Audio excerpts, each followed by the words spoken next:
नमस्कार, मैं Ashok Kumar Maninder science school की ऑनलाइन क्लास में एक बार फिर से आपका हार्दिक स्वागत करता हूं।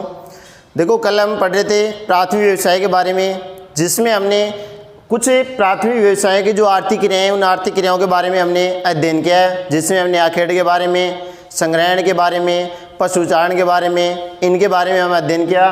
आज हम करेंगे कृषि के बारे में कि कृषि क्या होती है, किसे कहते हैं। अलग अलग क्षेत्रों में अलग अलग, देखो, प्राकृतिक दशाओं के आधार पर अलग अलग प्रकार की कृषि कार्य किया जाता है। विभिन्न प्रकार की फसलों का उत्पादन किया जाता है, जिसके बारे में अध्ययन करेंगे।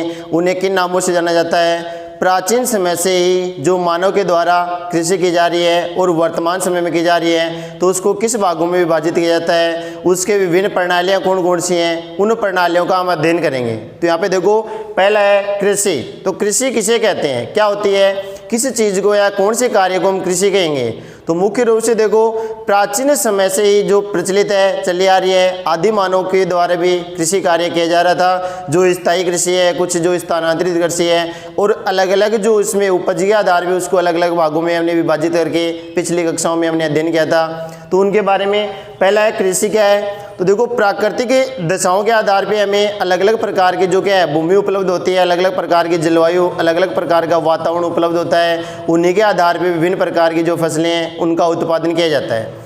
तो उसमें है कि मानव के द्वारा कृत्रिम रूप से क्या है, जो भूमि में या मिट्टी में बीजों को बोकर या दबाकर की जाने वाली क्रिया होती है, उसे हम क्या कहते हैं, सामान्य रूप से कृषि क्रिया कहा जाता है, या उसे क्या कहते हैं, हमें कृषि कहते हैं। और उसके विभिन्न प्रणालियाँ क्षेत्र विशेष के आधार पे या अलग अलग प्राकृतिक दशाओं के आधार पे उसकी अलग अलग प्रणालियाँ हैं। तो आज हम उस प्रणालियों के बारे में अध्ययन करेंगे कि कौन कौन सी प्रणाली है। जिसमें पहली प्रणाली के बारे में है, देखो, स्थानांतरित है। और देखो, ये प्रणालियाँ किसके आधार पे होती हैं, इनको कृषि कार्य होता है, इनको प्रभावित करने वाले जो कारक भी होते हैं कि किन कारकों के आधार पे, जो हमने अभी पढ़ा कि प्राकृतिक दशाओं के आधार पे क्या है, अलग अलग प्रकार की होती है। तो इसकी कौन कौन से प्रभावित करने वाले हैं। तो इसमें भौतिक कारक है या भौतिक दशाएं हैं, इसमें सामाजिक दशाएं हैं, आर्थिक दशाएं हैं। कुछ अपनी सामाजिक दशाएं यानी भौतिक तो जो जलवायु के बारे में है कि वहाँ पे कैसी जलवायु पाई जाती है, कैसी वहाँ पे वर्षा होती है, किस प्रकार की वहाँ पे मिट्टी पाई जाती है, भूमि कैसी है, उबड़ खाबड़ है, पथरीली है, कैसी भूमि है वहाँ पे, तो उसके आधार पर है जो भौतिक दशाएँ हैं। एक होती है सामाजिक दशाएँ। तो सामाजिक दशाओं में अपनी आवश्यकता के अनुरूप क्या की जाती है, कृषि की जाती है। कुछ क्षेत्र ऐसे होते हैं जिनमें खाद्यान्न उपलब्ध होता है या खाद्यान्नी कृषि की जाती है। कुछ ऐसे होते हैं जिसमें बागायती कृषि की जाती है। तो विभिन्न प्रकार की जो फसलें हैं उनका उत्पादन किया जाता है। एक आर्थिक दशाएं, जो आर्थिक क्रियाओं के आधार पर की जाती है कि हमें पैसे की यानी जो व्यापार के उद्देश्य से की जाती है, जिसे हम व्यापारिक फसल भी कहते हैं, या जिन्हें औद्योगिक फसल भी कहते हैं, या वाणिज्य फसल के नाम से जानते हैं, या जिन्हें मुद्रादायनी फसल के नाम से भी जाना जाता है। तो उस प्रकार की अलग अलग जो क्रियाएं, दशाएं हैं, उन दशाओं के आधार पर क्या है, जो कृषि क्रिया है वो अलग अलग प्रकार की होती है। तो इसमें पहला हम पढ़ेंगे यहाँ पे स्थानांतरित कृषि के बारे में कि स्थानांतरित कृषि क्या होती है, किसे कहते हैं, कौन से क्षेत्रों में की जाती है। तो यह क्या है, कृषि का एक सबसे प्राचीनतम क्या है, जो रूप है या सबसे पुराना रूप है, जो सबसे पुराना रूप है, जो कौन से क्षेत्र में की जाती है, उष्ण कटिबंधीय जो क्षेत्र है, उन उष्ण कटिबंधीय क्षेत्रों में की जाने वाली यह कृषि है। और जो मुख्य रूप से किसके द्वारा की जाती है, जो आदिम जनजाति समूह है, आदिम जनजातियों के द्वारा की जाने वाली एक कृषि का प्रकार है। जो कौन सी कृषि है, स्थानांतरित कृषि है। स्थानांतरित कृषि किसे कहते हैं। तो यह कृषि, जो पहले भी हमने चर्चा की थी इसके बारे में, कि यह कृषि एक क्षेत्र से दूसरे क्षेत्र में की जाने वाली कृषि का एक प्रकार है, जो आदिम जनजातीय समूह के लोगों के द्वारा की जाती है। जो वन क्षेत्र है उसमें वनों को काट करे, वनों को जला करे, जले हुए जो राख होते हैं उस राख को खाद के रूप में काम में लिया जाता है, और उस स्थान विशेष पे क्या की जाती है, कृषि की जाती है। वह भूमि 2 या 3 वर्ष में क्या हो जाती है, उसमें उत्पादक के या उत्पादनता कम हो जाती है। तो उसमें उर्वरकता कम होने के कारण से उस भूमि को छोड़कर वही प्रक्रिया 2 या 3 वर्ष बाद दूसरी क्षेत्र में, दूसरे भूमि पे दोहराई जाती है। तो वह कृषि क्या कहलाती है, स्थानांतरित कृषि कहलाती है। उस कृषि को क्या कहते हैं, स्थानांतरित कृषि के नाम से जिसे जाना जाता है। इस कृषि को देखो और अन्य उपनाम भी है। स्थानांतरित कृषि को क्या कहते हैं, कृतन या दहन कृषि भी कहा जाता है। कृतन या दहन कृषि भी कहा जाता है। दहन या होता है जलाना, काट कर यानी पेड़ों को काट कर और जलाकर की जाने वाली कृषि भी कृषि होती है, जिसे क्या कहते हैं, स्थानांतरित कृषि कहा जाता है, जो सबसे यानी कृषि का सबसे प्राचीनतम रूप है। जो कहाँ की जाती है, उष्ण कटिबंधीय क्षेत्रों में की जाती है। किनके द्वारा की जाती है, आदिम जनजाति जो समूह होते हैं, आदिम जो जनजातीय जो लोग होते हैं, उन लोगों के द्वारा की जाने वाली कृषि है। तो ये है कृषि के पहला है स्थानांतरित कृषि। अब इसके बारे में आता है कि स्थानांतरित कृषि की विशेषताएं कौन कौन सी हैं, क्या विशेषताएं हैं, इसमें कैसे क्रियाएं होती हैं, इसकी विशेषता क्या है। तो यह है, देखो इसमें भूजोतों का आकार क्या होता है, यानी कृषि क्षेत्र है वो कम क्षेत्र में बोया जाता है। जोतों का आकार क्या होता है, इसमें छोटा होता है, कम होता है। और यह एक प्राचीन तरीके से की जाने वाली क्या है, कृषि का रूप है, सबसे पुराना रूप है। ठीक है, इसके अलावा इसमें जो भी औजार, जो भी उपकरण या कृषि यंत्र जो भी काम में लिए जाते हैं वो क्या लिए जाते हैं, पुराने या प्राचीन औजारों के द्वारा की जाने वाली एक कृषि है, जिसमें लकड़ी है, कुदाली है, फावड़ा है, दराती है। इस प्रकार के जो प्राचीनतम जो औजार हैं उन औजार या यंत्रों के द्वारा की जाने वाली कृषि है। इसके बाद में है कि ये भारत में देखो या विश्व में अलग अलग क्षेत्रों में स्थानांतरित कृषि को अलग अलग नाम से जाना जाता है। जैसे हमने राजस्थान में इसे वालरा कहा जाता है, दक्षिणी पूर्वी जो भारत है इसमें इसे क्या कहा जाता है, जूमिंग कहा जाता है, वियतनाम में इसे क्या कहा जाता है, रे कहा जाता है। ठीक है, इंडोनेशिया है, मलेशिया है, इसमें लद्दाख कहा जाता है। तो इस प्रकार से इसके अलग अलग भागों में, अलग अलग क्षेत्रों में इसको अलग अलग नामों से जाना जाता है। जो हम किस नाम से जानते हैं, इसमें स्थानांतरित कृषि के नाम से जाना जाता है। इसके और उपनाम कौन से हैं, कृतन या दहन कृषि भी कहा जाता है। ठीक है, इसके अलावा भारत की जो पूर्वी राज्य हैं उन राज्यों में क्या कहा जाता है, इन्हें जूमिंग कृषि कहा जाता है। मध्य अमेरिका एवं मेक्सिको में क्या कहा जाता है, इसे मिल्पा के नाम से जाना जाता है। मध्य अमेरिका और इसमें मलेशिया में मेक्सिको में क्या कहा जाता है, इसे मिल्पा के नाम से जाना जाता है। इसके अलावा इसमें जो मलेशिया है, इंडोनेशिया है, उसे क्या कहा जाता है, इसे लद्दाख कहते हैं। और वियतनाम में इसे क्या कहा जाता है, रे कहा जाता है। वियतनाम में क्या कहते हैं, स्थानांतरित कृषि को रे कहा जाता है। इसमें पूछा जाता है कि वियतनाम में स्थानांतरित कृषि को किस नाम से जाना जाता है, तो रे नाम से जाना जाता है। जो अलग अलग क्षेत्रों में अलग अलग नाम है। पहला इसमें भारत के बारे में है जूमिंग, मध्य अमेरिका और मेक्सिको में इसे क्या कहते हैं, मिल्पा। इसके बाद में मलेशिया और इंडोनेशिया में लद्दाख और वियतनाम में रे। साधारण इसके नाम स्थानांतरित कृषि या इसे कर्तन या दहन कृषि कहते हैं। तो ये हमारी है स्थानांतरित कृषि। और यह वर्तमान क्षेत्र में देखो कौन कौन से क्षेत्रों में की जाती है। वर्तमान में यह किन क्षेत्रों में की जाती है, तो मुख्य रूप से जहाँ पे जनजातीय यानी उष्ण कटिबंधीय क्षेत्रों में, जहाँ पे जनजातीय लोग निवास करते हैं उन क्षेत्रों में भी की जाती है। इसके अलावा वर्तमान में अमेजन बेसिन है और कांगो बेसिन है तथा पूर्वी द्वीप समूह है। अमेजन बेसिन, इसके अलावा कांगो बेसिन और एक है पूर्वी द्वीप समूह में की जाने वाली कृषि है। इन क्षेत्रों में वर्तमान में भी यह कृषि कार्य का रूप या यह कृषि का जो प्रणाली है, यह प्रणाली उस क्षेत्र में अभी भी दोहराई जाती है, अभी भी की जाती है। तो यह पहले है स्थानांतरित कृषि। दूसरी आती है आदिम स्थायी कृषि के बारे में। दूसरी कृषि की प्रणाली कौन सी है, आदिम स्थायी कृषि के बारे में, जिसमें देखो जो स्थानांतरित कृषि है उसमें थोड़ा सुधार होकर धीरे धीरे वह कृषि क्या होगी, मानव के द्वारा स्थायी रूप से करने लगे। यानी मानव ने जब से पशुपालन शुरू किया, पशुपालन करने के साथ साथ मानव को क्या है, स्थायी अधिवास के बारे में पढ़ा था, स्थायी अधिवास की आवश्यकता हुई। और जिसके कारण से मानव क्या करने लगा, उसी क्षेत्र विशेष में रहकर जो आवास का निर्माण किया और उसी क्षेत्र में पशुपालन के साथ साथ उसने क्या किया, कृषि कार्य प्रारंभ किया। और उस कृषि को क्या कहते हैं, स्थायी कृषि के नाम से भी जाना जाता है। तो जब से स्थानांतरित कृषि स्थायी रूप ग्रहण किया और स्थायी रूप ग्रहण करने के कारण से उसे क्या कहा जाता है, आदिम स्थायी कृषि कहा जाता है। यानी आदिम यानी प्राचीन है और एक स्थायी रूप उसने ग्रहण किया, इसलिए उसे क्या कहा जाता है, आदिम स्थायी कृषि के नाम से भी जाना जाता है। इसकी विशेषताओं के बारे में हम पढ़ते हैं कि विशेषताएं कौन कौन सी हैं। तो इसमें मुख्य रूप से जो भी कृषि कार्य किया जाता है उसमें पशुओं की सहायता ली जाती है। पशुओं की सहायता जिसमें क्या है, जो भूमि को जोतना है, भूमि को एक अच्छे तरीके से इसमें जोता जाता है, सही तरीके से जो स्थानांतरित कृषि है उससे अच्छे तरीके से इसको जोता जाता है। तथा इसमें जो पशु हैं उन पशुओं की सहायता ली जाती है। और कृषि कार्य के साथ साथ इसमें क्या किया जाता है, पशुपालन किया जाता है। और इसके साथ साथ इसमें उपलब्ध जो पेयजल है या उपलब्ध जल के जो भी संसाधन है, उन संसाधनों के आधार पे आदिम स्थायी कृषि में मानव ने क्या किया, सिंचाई कार्य भी प्रारंभ किया, सिंचाई भी की जाती है। इसके अलावा जो पशु होते हैं उन पशुओं को परिवहन के रूप में भी काम में लिया जाता है। यह है आदिम स्थायी कृषि की विशेषता है। कौन कौन सी हैं कि पशुओं का सहायता ली जाती है, पशुओं का सहयोग लिया जाता है कृषि जोतने में, परिवहन के रूप में काम में लिया जाता है पशुओं को, कृषि भूमि के साथ साथ उसमें क्या किया जाता है, पशुपालन किया जाता है, और इसके अलावा इसमें सिंचाई की सुविधा यानी फसलों में पानी भी दिया जाता है, सिंचाई भी दी जाती है या सिंचाई की जाती है। सिंचाई के बारे में हमने पढ़ा, सिंचाई कौन सी होती है, किसे कहते हैं, यानी जो भी प्राकृतिक जल उपलब्ध होते हैं, वर्षा होती है, वर्षा के द्वारा क्या होता है, जो भूमि होती है उस भूमि को जल उपलब्ध होता है। लेकिन जब कभी वर्षा नहीं होती है तो उसमें कृत्रिम रूप से जो क्या है, मानव के द्वारा उन फसलों को या पेड़ पौधों को जल उपलब्ध कराया जाता है, उस क्रिया को क्या कहा जाता है, सिंचाई कहा जाता है। उस क्रिया को क्या कहते हैं, हमें सिंचाई कहते हैं। तो यह इसकी विशेषता।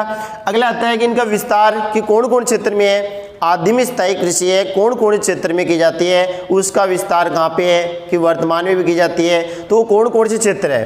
तो उसमें देखो उत्तरी पूर्वी भारत है, उत्तरी पूर्वी भारत है, इसके अलावा मलेशिया है, और एक इसमें है इंडोनेशिया है, तथा मध्य इंडीज के जो देश हैं इन देशों में भी क्या की जाती है, जो आदिम स्थायी कृषि वर्तमान में की जाती है। यानी आदिम स्थायी कृषि का विस्तार तो उत्तरी पूर्वी भारत, मलेशिया, इंडोनेशिया तथा मध्य इंडीज के देशों में आदिम स्थायी कृषि की जाती है, ये इनका विस्तार है।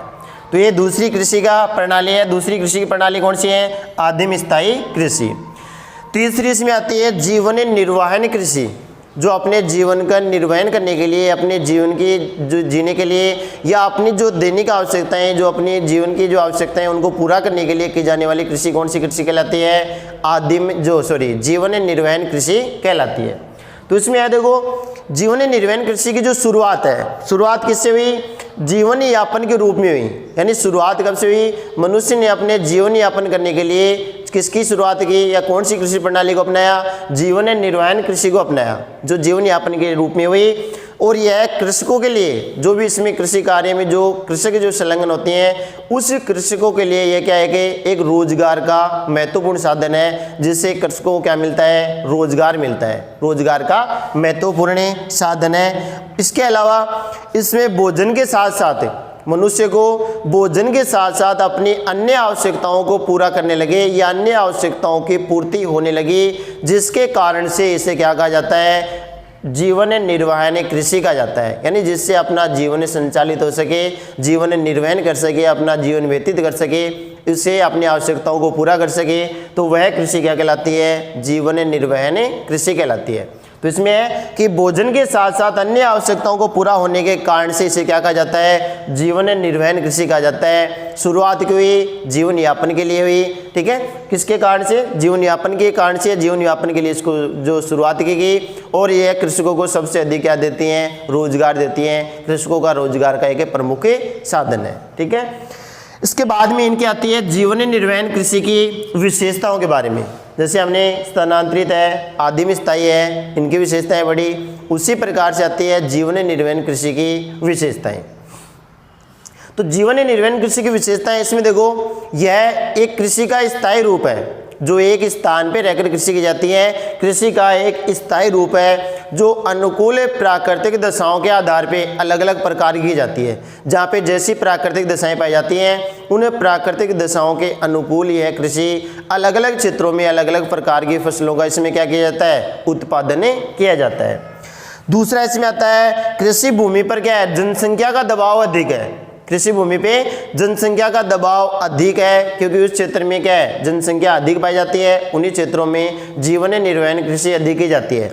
इसमें है कि कृषि भूमि पर जनसंख्या का दबाव अधिक होने के कारण से इसमें कृषि का उपयोग कैसे किया जाता है, गहनता से किया जाता है। यानी अधिक से अधिक समय में इसमें फसलों का रोपण किया जाता है या फसल बोई जाती हैं, फसलों का उत्पादन किया जाता है। क्यों किया जाता है, क्योंकि इन क्षेत्रों में या जिन क्षेत्रों में जीवन निर्वहन कृषि की जाती है, उन क्षेत्रों में जनसंख्या का दबाव अधिक होता है और उसकी आवश्यकताओं को पूरा करने के लिए कृषि भूमि का उपयोग गहनता से किया जाता है। और इसमें कृषि भूमि का उपयोग गहनता के साथ साथ इसमें क्या है, उस जनसंख्या की जो आवश्यकताएं होती हैं, उन आवश्यकताओं को पूरा करने के लिए इसमें एक ही वर्ष में 2 या 3 फसलों का उत्पादन किया जाता है। एक ही वर्ष में 2 या 3 फसलें उत्पादित की जाती हैं। जैसे हमारे यहाँ पे देखो मुख्य रूप से 2 ही की जाती हैं, कुछ क्षेत्र ऐसे हैं जिनमें 3 भी की जाती हैं, लेकिन वो कम क्षेत्र में की जाती हैं, लेकिन 2 फसल मुख्य है। और जिन क्षेत्रों में कृषि भूमि पे जनसंख्या का दबाव अधिक होता है, उसमें वर्ष में 2 या 3 फसलें उत्पादित की जाती है।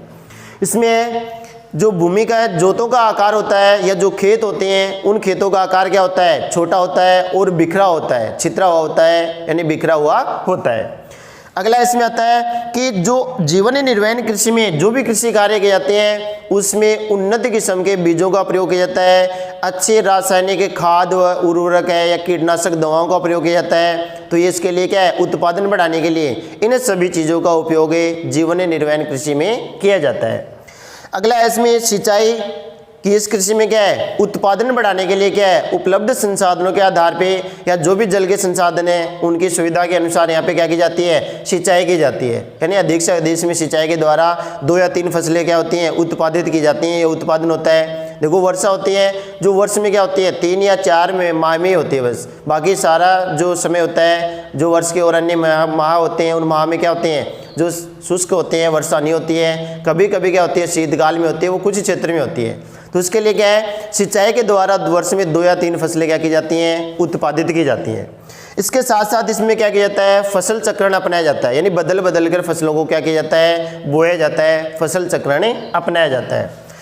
एक है 6 में इसमें कि खाद्यान्न उत्पादन के इसमें जनसंख्या का दबाव अधिक होने के कारण से इसमें क्या है, व्यापारिक है या बागायती इस प्रकार की फसलों की बजाय इसमें क्या किया जाता है, खाद्यान्न फसलों का उत्पादन अधिक किया जाता है, क्योंकि इसमें जनसंख्या के लिए किसकी आवश्यकता होती है, महत्वपूर्ण सबसे पहले खाद्यान्न की आवश्यकता होती है। तो जो खाद्य पदार्थ होते हैं, खाद्यान्न जो फसलें होती हैं उन अनाजों का उत्पादन अधिक किया जाता है। अगला है कि मानसून एशिया के यह कृषि देखो कौन क्षेत्र में की जाती है, तो यह मानसून एशिया के घने बसे जो प्रदेश है, मानसून एशिया क्यों कहा जाता है, क्यों एशिया में जो भी देश हैं या जो भी क्षेत्र हैं या हमारे भारत देश है उसमें क्या है, मानसून के अनुसार क्या होती है, वर्षा होती है, जो वर्ष के 2 या 3 माह में होती है, बाकी शुष्क बीतते हैं। कुछ क्षेत्रों में भारत में शीतकाल में होती है जिसे हम क्या कहते हैं, मावठ कहा जाता है। ठीक है, तो उनके बारे में आगे पढ़ेंगे। यहाँ पे मानसून एशिया के जो घने बसे प्रदेश हैं जिसमें दक्षिणी एशिया के हैं, दक्षिणी पूर्वी एशिया के हैं, इन देशों में आते हैं जो घने, जो हमने पीछे जनसंख्या महासमूह के बारे में पढ़ा था तो उसमें आते हैं दक्षिणी एशिया, दक्षिणी पूर्वी एशिया, इन जो क्षेत्र हैं इन क्षेत्रों में क्या है, जनसंख्या अधिक है। तो मानसून एशिया के घने बसे प्रदेशों में जीवन निर्वहन कृषि अधिक की जाती है क्योंकि उस क्षेत्र में जनसंख्या का दबाव अधिक है और इस प्रकार की कृषि उसमें अधिक की जाती है।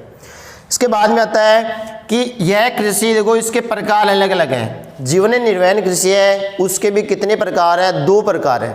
जीवन निर्वहन कृषि को 2 भागों में विभाजित किया जाता है, जिसमें पहला भाग आता है चावल प्रधान जीवन निर्वहन कृषि, चावल प्रधान निर्वहन कृषि या चावल प्रधान जीवन निर्वहन कृषि। दूसरा आता है गेहूं प्रधान निर्वहन कृषि, कि जिन क्षेत्रों में चावल की उपलब्धता अधिक होती है या ऐसी प्राकृतिक दशाएं या जलवायु पाई जाती है जिसमें चावल का उत्पादन अधिक होता है तो उन क्षेत्रों में चावल प्रधान गहन निर्वहन कृषि की जाती है। जिन क्षेत्रों में गेहूं उत्पादित अधिक होता है तो उन क्षेत्रों में या जिन क्षेत्रों में गेहूं का उत्पादन किया जाता है तो उस कृषि को क्या कहते हैं, गेहूं प्रधान गहन निर्वहन कृषि के नाम से जाना जाता है। तो पहला इसमें आता है चावल प्रधान निर्वहन कृषि के बारे में। चावल प्रधान निर्वहन कृषि उन क्षेत्रों में की जाती है जिन क्षेत्रों में 100 सेंटीमीटर से अधिक वर्षा होती है, यानी पानी की आवश्यकता अधिक होती है। चावल के जो खेत बोए जाते हैं तो उन खेतों में 75 दिन तक लगभग क्या होना चाहिए, जल भरा रहना चाहिए या पानी भरा रहना चाहिए। तो इसके लिए चावल प्रधान गहन निर्वहन कृषि है, चावल प्रधान निर्वहन कृषि है उन्हीं क्षेत्रों में की जाती है जिन क्षेत्रों में क्या होती है 100 सेंटीमीटर से अधिक क्या होती है, वर्षा होती है। ठीक है, और इसमें कौन सी फसल की प्रधानता होती है, चावल की जो फसल है उसकी प्रधानता होती है। चावल की प्रधानता होने के कारण इसे क्या कहा जाता है, चावल प्रधान गहन निर्वहन कृषि कहा जाता है। इसके बाद में है कि चावल प्रधान जो गहन निर्वहन कृषि है कौन कौन क्षेत्रों में की जाती है, कौन कौन क्षेत्रों में की जाती है विश्व में, तो भारत में की जाती है, भारत के अलावा बांग्लादेश में की जाती है, म्यांमार में की जाती है, इंडोनेशिया में की जाती है, कंबोडिया में की जाती है, दक्षिणी व मध्य चीन में की जाती है। ये क्षेत्र हैं जिन क्षेत्रों में चावल प्रधान निर्वहन कृषि अधिकता से की जाती है। ठीक है, तो इसके 3 है। पहला इसमें 100 सेंटीमीटर से अधिक वर्षा वाले क्षेत्रों में चावल की कृषि की प्रधानता कौन कौन क्षेत्रों में है, तो इसमें है Bharat, Bangladesh, Myanmar, Cambodia, Indonesia, मध्य व दक्षिणी चीन। इन क्षेत्रों में कौन सी कृषि की जाती है, चावल प्रधान निर्वहन कृषि की जाती है। दूसरा प्रकार इसका आता है गेहूं प्रधान निर्वहन कृषि। गेहूं प्रधान निर्वहन कृषि, इसमें कौन सी फसल की प्रधानता होती है? जो नाम से पता चल रहा है कि गेहूं प्रधान निर्वहन कृषि, जिसमें गेहूं की फसल की प्रधानता होती है। गेहूं की फसल अधिक बोई जाती है। कौन से क्षेत्र में बोई जाती है? जिन क्षेत्रों में 100 सेंटीमीटर से कम वर्षा होती है। जिन क्षेत्रों में 100 सेंटीमीटर से कम वर्षा होती है उन क्षेत्रों में गेहूं प्रधान गहन कृषि या गेहूं प्रधान निर्वहन कृषि की जाती है। गेहूं प्रधान निर्वहन कृषि की जाती है जिन क्षेत्रों में 100 सेंटीमीटर से कम वर्षा होती है। कौन कौन क्षेत्रों में की जाती है? तो ये देखो, उत्तरी जो मध्य और पश्चिमी भारत है, उत्तरी मध्य और पश्चिमी भारत, भारत का उत्तरी क्षेत्र, भारत का मध्य क्षेत्र और भारत के पश्चिमी क्षेत्र में कौन सी कृषि की जाती है? गेहूं प्रधान निर्वहन कृषि की जाती है।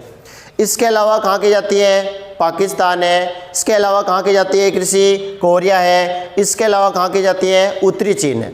इन क्षेत्रों में कौन सी कृषि की जाती है? उत्तरी चीन, कोरिया, पाकिस्तान, उत्तरी मध्य और पश्चिमी भारत में गेहूं प्रधान निर्वहन कृषि की अधिकता है, ये की जाती है।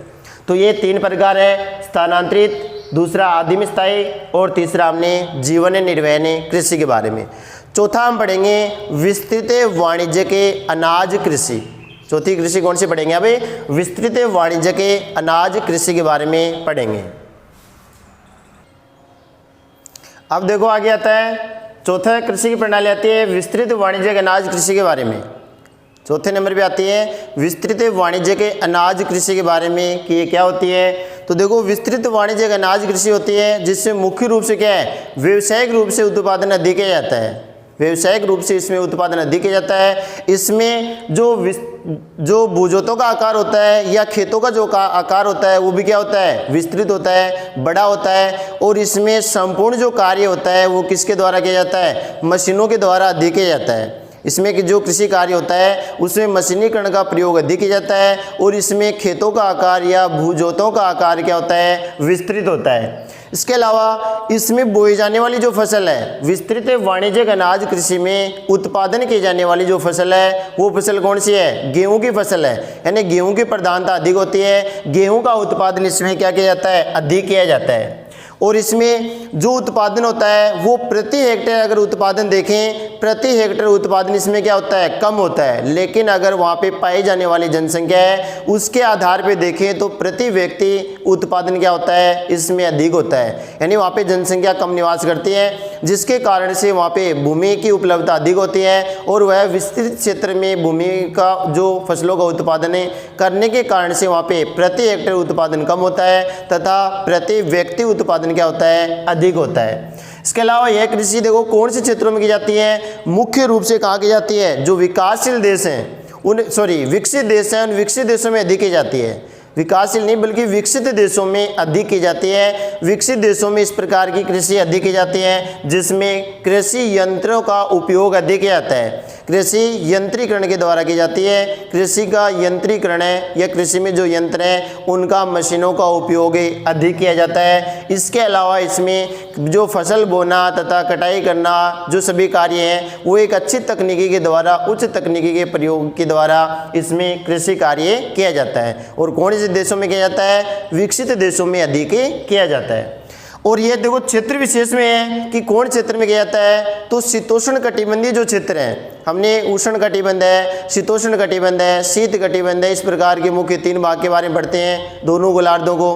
तो उसमें देखो शीतोष्ण कटिबंधीय जो क्षेत्र है, शीतोष्ण कटिबंधीय क्षेत्र है उस क्षेत्र में जो भी घास के मैदान है, शीतोष्ण कटिबंधीय जो घास के मैदान है उन्हें घास के मैदानों में की जाने वाली कृषि है वो कृषि कौन सी है? विस्तृत वाणिज्यिक अनाज कृषि है। ठीक है, जो शीतोष्ण कटिबंधीय घास के मैदानों में की जाती है। इसके अलावा देखो इसके क्षेत्र है कि कौन कौन क्षेत्रों में की जाती है। ये तो घास के मैदान है लेकिन क्षेत्र कौन कौन से हैं? देश के बारे में पूछे कि कौन से देशों में की जाती है तो इससे मुख्य रूप से यूरेशिया है, अलग अलग नामों से इसे जाना जाता है। देखो यूरेशिया में है, उत्तरी अमेरिका है, अर्जेंटीना है, ऑस्ट्रेलिया है, इसके अलावा न्यूजीलैंड है, दक्षिणी अफ्रीका है। इन क्षेत्रों में क्या की जाती है? जो विस्तृत वाणिज्यिक अनाज कृषि का उत्पादन किया जाता है। और इसमें अलग अलग जो घास के मैदान हैं, जिनके बारे में हमें पहले पशुपालन के बारे में पढ़ चुके हैं कि उसमें अलग अलग जो घास के मैदान कौन कौन से हैं, तो उसके बारे में जैसे यूरेशिया है। यूरेशिया कौन सा क्षेत्र है? यूरोप और एशिया का जो संयुक्त रूप से इसको यूरेशिया बोला जाता है, या संयुक्त रूप है उसे क्या कहते हैं? यूरेशिया कहते हैं। तो इसका यूरेशिया में है, इसे स्टेपीज के नाम से जानते हैं, जो हमने दक्षिणी व मध्य एशिया के बारे में पढ़ा था, तो उसे क्या कहते हैं? स्टेपीज। तथा उत्तरी अमेरिका में इसे क्या कहते हैं? प्रेरी या प्रेरीज घास के मैदान है। जो कौन से घास के मैदान है? शीतोष्ण कटिबंधीय घास के मैदान है। इसके अलावा अर्जेंटीना में क्या कहा जाता है? पंपास कहा जाता है। अर्जेंटीना में इसे क्या कहते हैं? पंपास कहते हैं। ऑस्ट्रेलिया में इसे क्या कहा जाता है? डाउन्स कहा जाता है। तथा न्यूजीलैंड में इसे क्या कहते हैं? कैटबरी के नाम से जाना जाता है। और दक्षिणी अफ्रीका में इसे क्या कहते हैं? वेल्डस कहते हैं। जो कौन से घास के मैदान है? शीतोष्ण कटिबंधीय घास के मैदान है। इन्हें अलग अलग नामों से अलग अलग क्षेत्रों में जाना जाता है। स्टेपीज है, डाउन्स है, वेल्डस है, पंपास है, प्रेरीज है, ये घास के मैदान है। इन घास के मैदानों में क्या की जाती है? विस्तृत वाणिज्य के अनाज कृषि की जाती है। ठीक है। इसके बाद में ये तो है विस्तृत वाणिज्य के अनाज कृषि, जो कृषि प्रणाली का कौन सा है? चौथा रूप है। पांचवा रूप आता है बागाती कृषि। नाम से देखो पता चल रहा है कि बागाती कृषि, जो बागानों में जिसका उत्पादन किया जाता है, जैसे चाय के बागान है, कहवा के बागान है, सिनकोना के हैं, रबड़ के हैं, इस प्रकार के अनेक जो बागान हैं, जिस बागानों के द्वारा जिस कृषि फसल का उत्पादन किया जाता है, वह फसल या वह कृषि क्या कहलाती है? बागाती कृषि कहलाती है। जिसमें मुख्य रूप से बागाती कृषि देखो कौन क्षेत्रों में की जाती है? उष्ण कटिबंधीय जो क्षेत्र हैं, उन उष्ण कटिबंधीय क्षेत्रों में की जाती है। कब से की जा रही है? उपनिवेश काल से की जा रही है। जो उपनिवेश काल है, जब से भारत में अंग्रेज थे, उस अंग्रेजों के शासन काल से ही भारत में क्या की जा रही है? उष्ण कटिबंधीय क्षेत्रों में उपनिवेश काल से ही अंग्रेजों के द्वारा जो कौन सी कृषि की जा रही है? बागाती कृषि की जा रही है, या अंग्रेजों द्वारा बागाती कृषि का प्रारंभ हुआ। ऐसे पूछा जाए कि भारत में बागाती कृषि का प्रारंभ कब हुआ, तो भारत में बागाती कृषि का प्रारंभ उपनिवेश काल में अंग्रेजों के द्वारा किया गया। कौन से क्षेत्र में की जाती है? और ये कौन से क्षेत्र में किया गया? तो उष्ण कटिबंधीय क्षेत्रों में किया गया। कौन से में? उष्ण कटिबंधीय क्षेत्रों में उपनिवेश काल में अंग्रेजों के द्वारा इसकी शुरुआत की गई। किसकी? बागाती कृषि की। इसके बाद में आता है कि इनके द्वारा देखो अलग अलग जो क्षेत्रों के लोग हैं, उनके द्वारा भारत में या भारत के अलावा अन्य क्षेत्रों में भी क्या किया गया? जिन बागाती कृषि का प्रारंभ किया गया, कि उसके उदाहरण है कि कौन कौन क्षेत्रों में किया गया। जैसे ब्रिटेन वासी हैं, तो ब्रिटेन वासी के द्वारा भारत में, तथा अब श्रीलंका है, भारत और श्रीलंका में ब्रिटेन वासियों के द्वारा क्या किया गया? चाय के बागान लगाए गए। मलेशिया में रबड़ के बागान लगाए गए। ये किसके द्वारा लगाए गए? किसके द्वारा? ब्रिटेन वासी के द्वारा लगाए गए। ब्रिटेन वासियों के द्वारा इसमें भारत में, श्रीलंका में चाय, और मलेशिया में क्या है? रबड़ के बागान लगाए गए। इसके अलावा जो अमेरिका वासी हैं, उनके द्वारा फिलीपींस में क्या लगाए गए? नारियल तथा गन्ने के बागान लगाए गए। नारियल तथा गन्ने की कृषि प्रारंभ की, जो कौन सी है? बागाती कृषि के अंतर्गत आती है। ठीक है। किसके द्वारा? अमेरिका वासियों के द्वारा, ब्रिटेन वासियों के द्वारा भारत और श्रीलंका में, तथा फिलीपींस में, मलेशिया में अमेरिका वासियों के द्वारा फिलीपींस में किसकी? नारियल और गन्ने की। इसके अलावा आता है यूरोप वासियों के द्वारा ब्राजील में क्या लगाए गए? कहवा के बागान लगाए, जो एक पेय पदार्थ है, उस कहवा के बागान लगाए गए। किसके द्वारा? यूरोप वासियों के द्वारा ब्राजील में कहवा के बागान लगाए गए। उन बागानों को वहाँ पे किस नाम से जाना जाता है? उन्हें फेजेंडा कहते हैं। उन्हें क्या कहते हैं? फेजेंडा। जो एक क्वेश्चन भी है हमारी बुक में कि फेजेंडा क्या है, तो यूरोपीय लोगों के द्वारा ब्राजील में लगाए गए कहवा के बागानों को क्या कहा जाता है? फेजेंडा के नाम से जानते हैं, उन्हें फेजेंडा कहते हैं। ठीक है। तो ये है फेजेंडा। तो ये तो इनके द्वारा है कि बागाती कृषि का प्रारंभ है। भारत में कब हुआ? किसके द्वारा हुआ? या कौन से क्षेत्रों में हुआ? और इसके द्वारा अलग अलग जो यूरोप वासी हैं, अमेरिका वासी हैं, ब्रिटेन वासी हैं, उनके द्वारा अलग अलग क्षेत्रों में अलग अलग जो फसल है उनके बागान लगाए गए। ठीक है। इसके बाद में है कि विशेषताएं आती हैं इसकी। तो इसमें विशेषताओं में क्या आता है? विशेषताओं में मुख्य रूप से क्या होते हैं इसमें कि इसमें उच्च तकनीकी, अच्छे जो क्षेत्र होते हैं, अच्छी तकनीकी का इसमें क्या किया जाता है? प्रयोग किया जाता है। इसके अलावा इसमें फसलों का क्या होता है? फसल इसमें क्या होती है? संकेंद्रित होती है। सस्ते श्रमिकों की आवश्यकता होती है। ठीक है। सस्ते श्रमिकों की आवश्यकता होती है। फसलों का क्या होता है? इसमें संकेंद्रण होता है। इसके अलावा इसमें मुख्य रूप से पूंजी की आवश्यकता भी अधिक होती है, क्योंकि इसमें जो बागान लगाए जाते हैं तो पूंजी की आवश्यकता भी अधिक होती है। तो इस प्रकार ये इसकी क्या होती हैं, विशेषताएं हैं।